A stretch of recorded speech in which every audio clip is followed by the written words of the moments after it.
आज पढ़ेंगे 10वां चैप्टर जिसका नाम है घातांक एवं घात। क्या है? घातांक एवं घात। तो घातांक एवं घात में काम आने वाले कुछ उपयोगी सूत्र मैंने यहाँ पर लिखे हुए। पहले हम इन सूत्रों को समझेंगे। इन सूत्रों की सहायता से हम सवालों को हल करेंगे। जितने भी इस प्रश्नावली में सवाल दिए हैं वो सारे सवाल इन सूत्रों की सहायता से हल हो जाएंगे। ये सूत्र ही हमें उसमें काम में लेने हैं और देखना है कि किस प्रकार का क्वेश्चन हमें दिया है। उस क्वेश्चन की प्रकृति को देख करके हमें ये पता लगाना है कि अब हमें इसमें किस फॉर्मूले का, किस सूत्र का उपयोग करना है। ठीक है, तो सबसे पहले हम यहाँ पर देखते हैं कि जो कोष्टक में जो लिखा हुआ है, क्या लिखा है? आधार। इसके ऊपर जो लिखा हुआ है ये क्या है? घात। यानी कि आधार नीचे होगा और घात कहाँ पर लगेगी? उसके ऊपर, यानी कि सर के ऊपर। सर पे कहाँ लगेगी? घात। जैसे कि यहाँ पहला फॉर्मूला दिया है कि a की पावर n, यानी a की घात क्या है? n गुणा a की घात क्या है? n बराबर फॉर्मूले का जो हम देख रहे हैं कि आधार यहाँ पर दोनों का कैसा दिख रहा है? समान।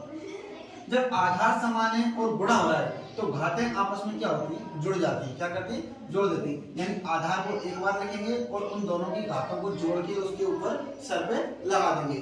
जैसे कि यहाँ a की घात n गुणा a की घात n बराबर क्या हो जाएगा? a की घात m प्लस n। m और n दोनों यहाँ पर क्या है? परमेय संख्या है। कोई भी परमेय संख्या हो सकती है। ठीक है, तो इन दोनों को जोड़ के जो भी मान आएगा वो हम इस आधार के ऊपर लगा देंगे। ऐसे ही यहाँ पर दिया है कि a की घात n भाग a की घात n, यानी कि यहाँ जो गुणा था इस गुणा को क्या बना दिया? भाग। और जैसे ही भाग बनेगा ये घातें जुड़कर जो थी वो किसमें बदल जाएंगी? घटाव में। यानी कि यहाँ पहले जो गुणा था तब तो हम कर रहे थे दोनों घातों का जोड़, और जब भाग आ रहा है, आधार समान है और भाग हो रहा है, तो दोनों ही घातों को आपस में क्या कर देंगे? घटा देंगे। तो m माइनस m हो गए। ठीक है, m में से m को घटा देंगे और जो भी मान आएगा वो इस आधार के ऊपर आ जाएगा।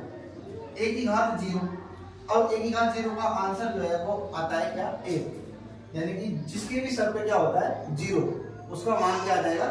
1 आ जाएगा। चाहे वो कितनी भी बड़ी संख्या हो, कैसी भी संख्या हो, ऋणात्मक हो, धनात्मक हो, कैसी भी हो, लेकिन उसके सर पे अगर 0 घात लगी हुई है तो उसका मान क्या आएगा? 1 आएगा। अगर किसी आधार के ऊपर ऋणात्मक घात लगी है, कैसी घात लगी है? ऋणात्मक, तो ऋणात्मक घात को धनात्मक बनाने के लिए हम उस मान को कहाँ रखेंगे? 1 के बटे में।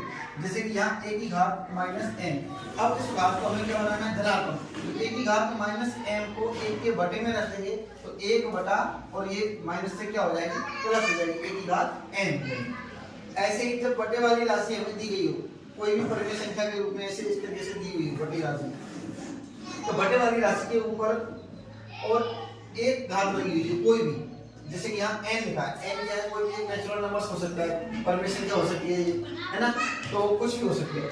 अब नेचुरल नंबर्स की परमेय के अंदर ही आती है, तो कोई भी परमेय संख्या जो होगी वो इस पूरे कोष्टक के ऊपर लगी है। इसका मतलब ये है कि ये जो ऊपर एलिमेंट्स है उसके ऊपर भी लगी है और जो नीचे जो एलिमेंट्स दिया गया है उसके ऊपर भी लगी हुई है। यानी कि ये घात समान रूप से इस कोष्टक के अंदर वाले सभी डिजिट पर लगाई जाएगी। जैसे कि a की घात n और b की घात n। ऐसे ही यहाँ पर जो कोष्टक में यहाँ बटे में दिया था और यहाँ गुणा के रूप में दिया है। जब गुणा के रूप में है तभी यही काम करेंगे कि ये जो घात लगी हुई है a के ऊपर भी लगेगी और b के ऊपर भी लगेगी। यानी कि इन दोनों का तो गुणा कर देंगे और दोनों के ऊपर घात जो है एक समान रूप से लग जाएगी। अगला है कि जब कोई आधार है और उस आधार के ऊपर घात है और उस घात के ऊपर फिर से कोई और नई घात लगी हुई है, यानी कि एक ही आधार पे 2 या 2 से अधिक घातें जब लगी हुई होती हैं तो हम उन घातों का सभी का क्या कर देते हैं? आपस में गुणा कर देते हैं। जैसे कि यहाँ किया है a की घात n और फिर उसकी घात क्या है? n बराबर a की घात n गुणा n, यानी कि इसके ऊपर 2 घात थी, दोनों ही घातों का आपस में क्या कर दिया है? गुणा कर दिया है। ठीक है, तो ये कुछ सूत्र थे जिनका उपयोग करके हम इस प्रश्नावली के सवालों को हल करेंगे।